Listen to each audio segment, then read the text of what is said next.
কে? আগে আমি মালিকের খুব বিশ্বস্ত কর্মচারী। আজ সকালে মালিক একটা অন্য কাজে ব্যস্ত হয়ে পড়েছে, তাই আমাকে পাঠালো। কিন্তু কথা মতো আপনার জন্য মিষ্টি পাঠিয়েছে। এই তাই নাকি? দাও দাও দাও দাও, শুনেছি তোমাদের গ্রামের মিষ্টিও নাকি খুব ভালো। হ্যাঁ, ওই আর কি। নিন।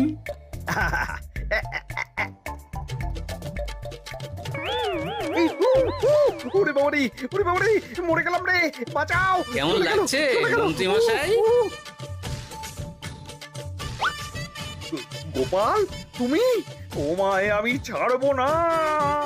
এই যে গোপাল দাদু, আসল দোকানদার। এই, আসল দোকানদার? এই রে, এবার কি হবে? এই, তোমার কি আর কিছু বলার আছে মন্ত্রী?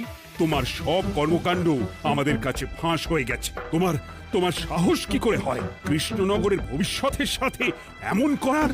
ক্ষমা করে দিন মহারাজ, আর হবে না, ক্ষমা করে দিন।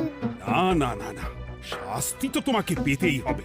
সেপাই, আজ থেকে মন্ত্রীকে রোজ সকালে 100 বার বেতের বাড়ি ও অর্ধেক খাবার দেওয়া হবে। অর্ধেক খাবার? কেন জানেন না?